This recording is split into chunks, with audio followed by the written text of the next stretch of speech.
Hello दोस्तों। तो कैसे हो आप? आज हम स्टार्ट करने वाले एटमॉस्फेयर, ठीक है, उसके स्ट्रक्चर के एंड लेयर्स के बारे में आज हम जानेंगे। तो एटमॉस्फेयर क्यों ज़रूरी है? एक्चुअली जितनी भी अर्थ पे लाइफ सस्टेन कर पा रही है that is only because of atmosphere. अगर एटमॉस्फेयर नहीं होगा तो अर्थ के ऊपर कोई लाइफ सस्टेन ही नहीं कर पाएगी, ठीक है। और काफ़ी सारे हमारे क्लाइमेटिक चेंजेस होते हैं, वो किस वजह से होते हैं? Only because of atmosphere. अगर एटमॉस्फेयर नहीं होगा तो वो सारे भी नहीं हो पाएंगे। दैट्स वाई एटमॉस्फेयर के बारे में जानना हमारे लिए बहुत ज़रूरी होता है। सो बढ़ते हैं आगे अपने लेक्चर में। एटमॉस्फेयर जो होता है वो अर्थ के एक एसेंशियल ब्लैंकेट की तरह काम करता है। काइंड ऑफ वो अर्थ को ना पूरा कवर करके रखता है। अर्थ क्या है? सॉलिड स्फेयर, और उसके ऊपर जो गैसेस कवरिंग होती है ना, उसी को हम कहते हैं एटमॉस्फेयर। ये बहुत ही मैसिव गैस की लेयर होती है, और अर्थ के चारों तरफ ये कवर करके रखती है अर्थ को बिकॉज ऑफ ग्रेविटेशनल पुल, ठीक है। ग्रेविटेशनल पुल जो होता है वो इसकी गैसेस को अपने सरफेस से अटैच करके रखता है। And next one is composition, ठीक है। तो जो एटमॉस्फेयर होता है हमारा किस चीज़ से मिलके बना हुआ आता है? एटमॉस्फेयर के अंदर मेनली जो हमारी गैस होती है वो होती है हमारी नाइट्रोजन, विच इज़ 78%, ठीक है। 78% हमारा एटमॉस्फेयर नाइट्रोजन से बना हुआ होता है, एंड 821% ऑक्सीजन से, और बाकी का जो 1% बचता है वो बाकी सारी गैसेज आती हैं, kind of carbon dioxide, argon, water vapour and other gases as well, ठीक है। तो इसके ना वेरिएबल कंपोनेंट्स होते हैं जो चेंजेस होते रहते हैं, काइंड ऑफ वाटर वेपर। जैसे कि जब टेम्परेचर बढ़ेगा तो वाटर वेपर इंक्रीज़ होता जाएगा। जितने भी हमारे पॉन्ड्स, लेक्स, ओशियन, ये सारी चीज़ होंगी उन्हें यहाँ से वाटर वेपराइज होकर एटमॉस्फेयर में मिलते जाएगा, ठीक है। एंड कार्बन डाइऑक्साइड और green house gases and ozone, ठीक है। ये सारे क्या है? हमारे वेरिएबल कंपोनेंट्स से ये सारे चेंज होते रहता है, इनके अंदर माइनर चेंजेस आते रहते हैं। The next one is critical function. क्या होता है कि ये हमें क्या करता है? जो मीटेराइट्स होता है ना, उनसे सरफेस को बचाता है। प्लस जो सोलर विंड्स होती हैं, सन से हमारी काफ़ी सारी वेव्स आते हैं, उनमें से एक होता है सोलर विंड्स, ठीक है। और ये क्या करता है? हार्मफुल जो शॉर्ट वेव रेडिएशंस होती हैं ना, वो हार्मफुल होती हैं तो उनको फिल्टर आउट करता है, और जो कम हार्मफुल होती हैं उनको ही अर्थ के अंदर एंट्री लेने देता है। प्लस ये क्या करता है? टेम्परेचर मेंटेन करके रखता है अर्थ का। टेम्परेचर मेंटेन करने से क्या है? एक्चुअली ना अर्थ के ऊपर टेम्परेचर सन की रेज के कारण बढ़ता जाएगा, बढ़ता जाएगा, बढ़ता जाएगा। और अगर एटमॉस्फेयर नहीं होगा तो जितनी भी हमारी रेज आ रही हैं वो सारी रिफ्लेक्ट होकर वापस से अर्थ की वजह से बाहर जाती रहेंगी। देन अर्थ का टेम्परेचर बहुत ज़्यादा लो हो जाएगा, kind of it could be freezing, ठीक है। तो उसी को मेंटेन करके रखता है अर्थ का जो टेम्परेचर होता है, उसको एक नॉर्मल टेम्परेचर में मेंटेन करके रखता है जस्ट एटमॉस्फेयर हमारा, ठीक है। Which is we call green house effect, जो हीट को ट्रैप करके रखता है। अगला है हमारा स्ट्रक्चर ऑफ एटमॉस्फेयर। तो एटमॉस्फेयर को ना हमने 5 प्रिंसिपल लेयर्स में बांटा हुआ है, ठीक है। सबसे बॉटम पर आती है हमारी ट्रोपोस्फेयर, देन आती है हमारी स्ट्रेटोस्फेयर, देन आती है हमारी mesosphere, then thermosphere, and the last one is exosphere, ठीक है। तो हमारी 5 मेन लेयर्स होती हैं, और इन्हीं के अंदर टेम्परेचर वेरी करता है, ठीक है। जैसे ट्रोपोस्फेयर में टेम्परेचर क्या हुआ है? With the increase of height वो डिक्रीज़ हुआ है, एंड उसके बाद एक कांस्टेंट रहा है थोड़ी देर, हाँ, थोड़ी हाइट तक। और उसके बाद जो स्ट्रेटोस्फेयर है उसके अंदर इसका temperature with the height increase हुआ है, एंड देन थोड़े टाइम पे कांस्टेंट रहा है। और उसके बाद क्या हुआ है? मेसोस्फेयर के अंदर आके टेम्परेचर डिक्रीज़ होना शुरू हो गया है, और मेसोस्फेयर के अंदर ही हमारा कोल्डेस्ट टेम्परेचर रिकॉर्ड किया जाता है, ठीक है। And then thermosphere and exosphere की तरफ जाते हैं तो हम विद द हाइट टेम्परेचर हमारा बढ़ता जाता है, ठीक है। और ये टेम्परेचर का घटना बढ़ना ये किस चीज़ से होता है? तो ये मेनली किस लिए होता है? हमारे हीट सोर्स, जैसे सरफेस अब्जॉर्प्शन, ठीक है। तो बॉटम पर हमारा टेम्परेचर ज़्यादा होता है, then with the height decrease होने लगता है। और यूवी स्ट्रेटोस्फेयर में क्या होता है? जो यूवी रेज होते हैं ना, उनको एब्जॉर्व करने लगता है हमारा ओजोन, दैट्स वाई इसका टेम्परेचर स्ट्रेटोस्फेयर के अंदर बढ़ता जाता है, ठीक है। And kind of thermosphere, high energy solar radiations होती है ना हमारी, सोलर रेडिएशंस जो सन से हमारी रेडिएशंस निकल के आती है, ठीक है। तो ये क्या करता है? उनको एब्जॉर्व कर लेता है हमारा थर्मोस्फेयर, इस वजह से यहाँ से टेम्परेचर बढ़ना शुरू हो जाता है।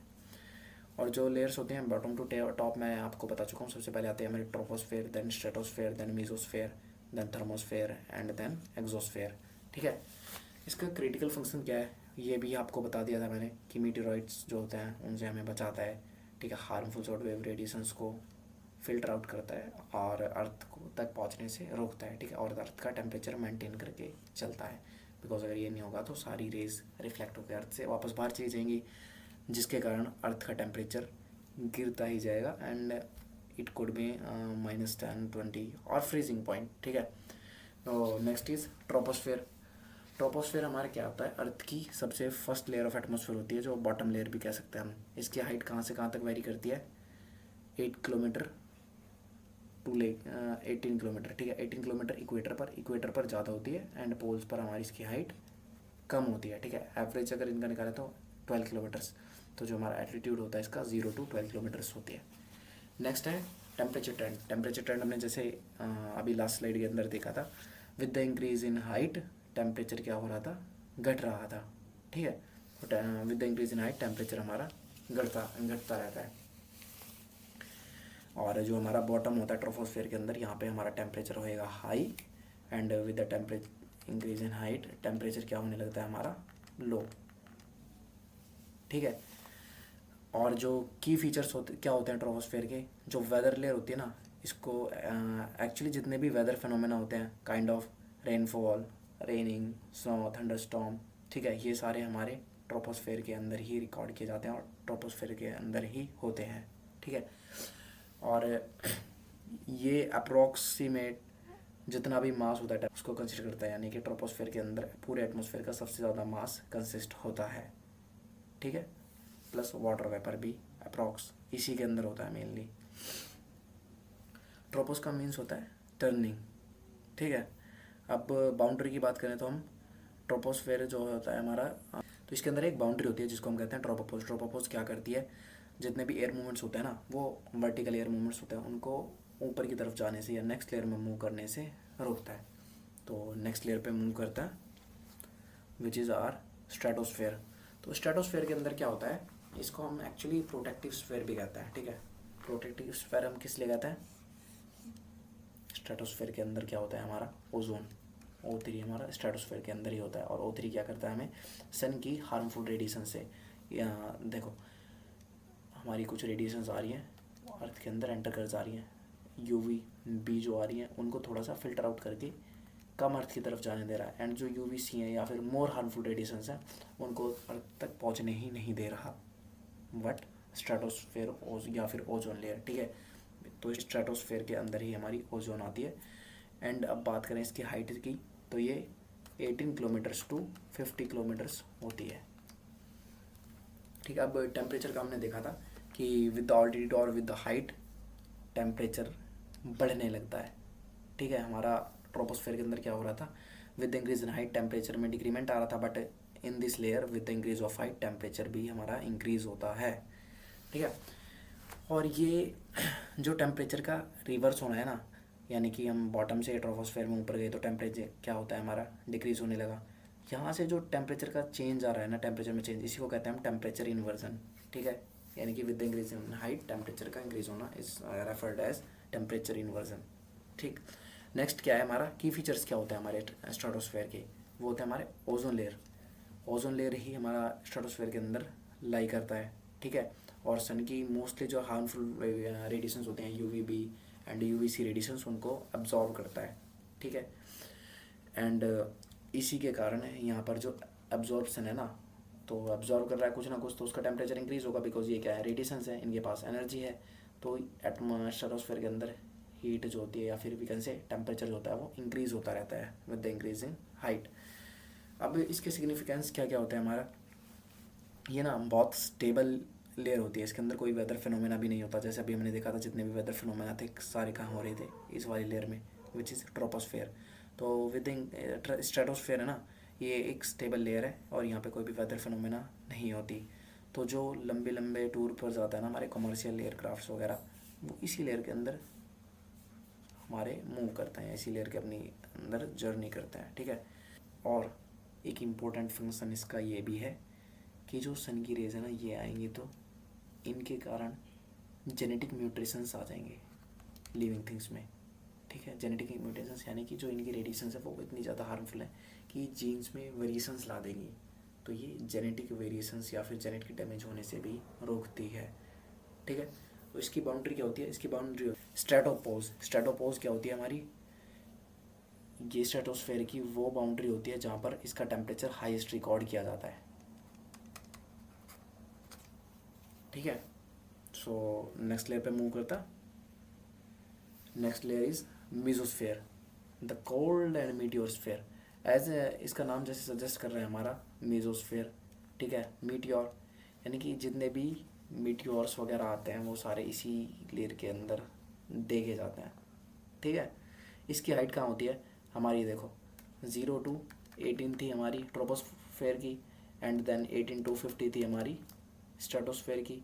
अब आ जाती है हमारी 50 to 85 विच इज़ हमारा थर्मोस्फेयर। अब आ जाती है हमारी 50 to 85 kilometres which is our mesosphere, ठीक है। तो with the increase in height यहाँ का टेम्परेचर जो होता है वो डिक्रीज़ करने लगता है वापस से, ठीक है। और इतना ज़्यादा डिक्रीज़ हो जाता है कि सबसे नेगेटिव टेम्परेचर या सबसे लो टेम्परेचर इसी लेयर के अंदर रिकॉर्ड किया जाता है, ठीक है।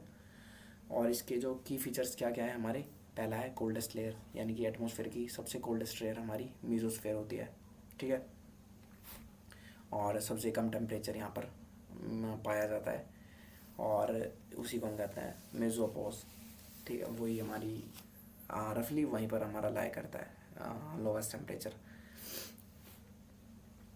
तो ये क्या होती है हमारी, जितने भी हमारे गैसेस होते हैं ना एटमॉस्फेयर इस लेयर में, तो जो मीटियोर्स आते हैं वो इस यहाँ पे जो गैसेस हैं उनसे फ्रिक्शन के कारण वेपराइज हो जाता है, मोस्ट ऑफ देम वेपराइज हो जाते हैं, ठीक है। और क्या है यूनिक फेनोमेना, ठीक है। जैसे कि यहाँ पर हमारे क्या पाए जाते हैं, नॉक्टिल्यूसेंट क्लाउड्स, ठीक है। और ये कब विजिबल होते हैं, समर मंथ्स के अंदर। अब है हमारी बाउंड्री, तो मीजोपोज क्या है हमारी कोल्डेस्ट बाउंड्री होती है हमारी, ठीक है। और वहाँ से हमारा क्या होता है, जो हमारी थर्मोस्फेयर है वो स्टार्ट होने लगती है। सी दिस इज मीजोपोज, और इसके बाद हमारी क्या आ गई thermosphere. Let's move on to the next one. Thermosphere को हम और क्या कहते हैं, द हॉट आयोनोस्फेयर, ठीक है। थर्मोस्फेयर का जो दूसरा नाम होता है that is the hot ionosphere. तो सबसे पहले इसकी हाइट की बात करते हैं या ऑल्टीट्यूड की बात करते हैं।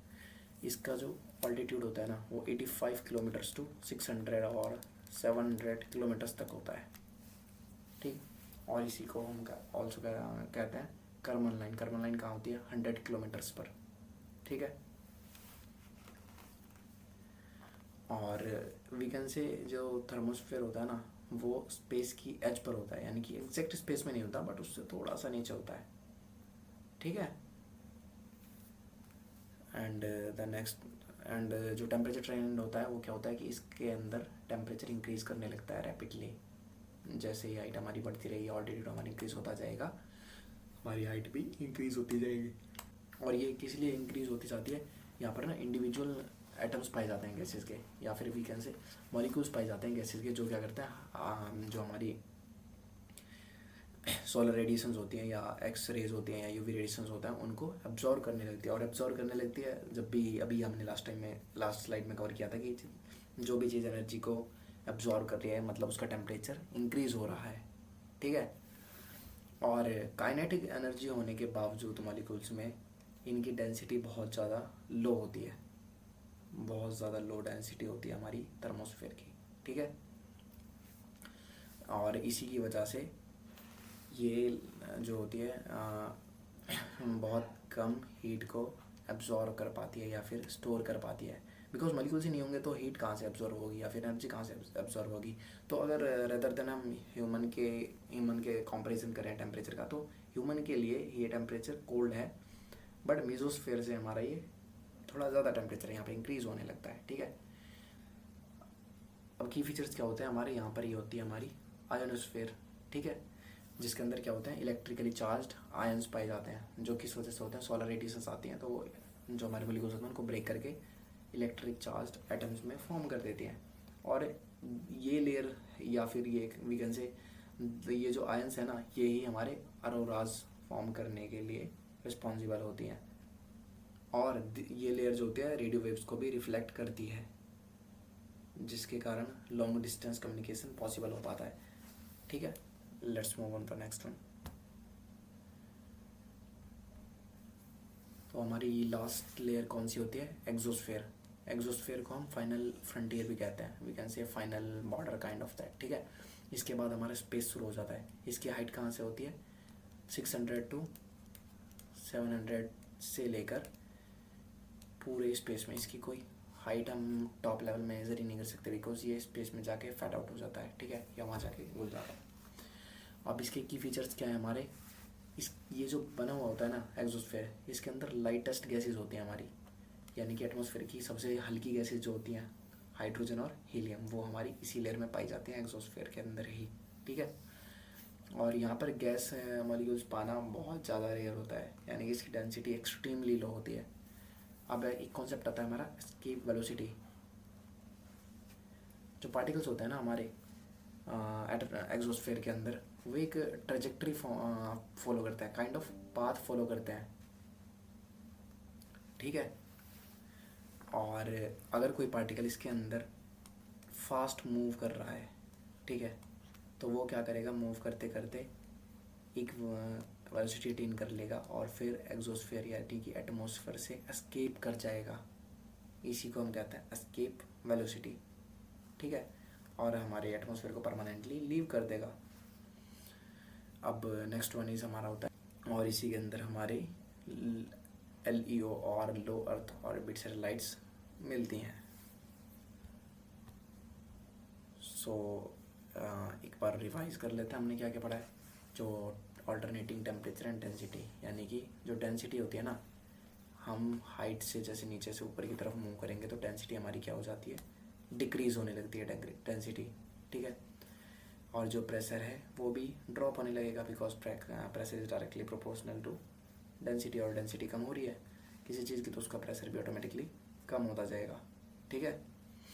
और जो ड्रॉप ऑफ स्पेयर होती है वही हमारा सबसे ज़्यादा मास कंसिस्ट करती है पूरे एटमॉस्फेयर का। ये अभी हमने पढ़ा था लास्ट स्लाइड पर। अब बात करते हैं टेम्परेचर की। तो टेम्परेचर जो होता है ऑल्टर करता रहता है, यानी कि चेंज होता रहता है। जैसे कि ट्रोपोस्फेयर के अंदर क्या होता है? इंक्रीज इन हाइट, टेम्परेचर हमारा डिक्रीज होने लग रहा है, ठीक है। फिर स्ट्रेटोस्फेयर के अंदर हमने एंट्री ली तो उसके अंदर क्या हो रहा है? इंक्रीज इन हाइट, हमारा टेम्परेचर भी इंक्रीज करने लग रहा है। एंड देन हम जब मीजोस्फेयर में पहुँचे तो इंक्रीज इन हाइट हमारा टेम्परेचर क्या करने लग रहा है? डिक्रीज करने लग रहा है, और एक लोवेस्ट टेम्परेचर पर बहुत ज़्यादा है। और उसके बाद हम फर्दर मूव करते हैं तो थर्मोस्फेयर और एक्सोस्फेयर में हमारा टेम्परेचर इंक्रीज करते जाता है, ठीक है। अब इन लेयर्स के की फंक्शंस क्या होते हैं? जितने भी वेदर फिनोमेना होते हैं ना, वो हमारे किस में होते हैं? टी मीन्स ट्रोपोस्फेयर के अंदर। और जितने भी यूवी प्रोटेक्शंस होते हैं, या फिर जो हमें यूवी लाइट से प्रोटेक्ट करती है, वो कौन सी होती है? स्ट्रेटोस्फेयर। और जितने भी मीटियोराइट हमें देखने मिलते हैं, या फिर मीटियोर शील्ड की तरह जो काम करती है, वो कौन सी लेयर है? हमारी मीजोस्फेयर। और उसके बाद अरोरास हमें कहाँ विजिबल होता है? थर्मोस्फेयर के अंदर, और वी कैन से आयनोस्फेयर के अंदर। एंड जो स्पेस बाउंड्री है, या फिर स्पेस और अर्थ के एटमॉस्फेयर के बीच में जो लेयर है, वो हमारी कौन सी है? एग्जोस्फेयर, ठीक है। तो पिक्चर में जैसा आप देख सकते हैं यहाँ पे सैटेलाइट्स वगैरह हमारी एग्जोस्फेयर के अंदर है, ठीक है। थर्मोस्फेयर के अंदर अरोरास हमें विजिबल है।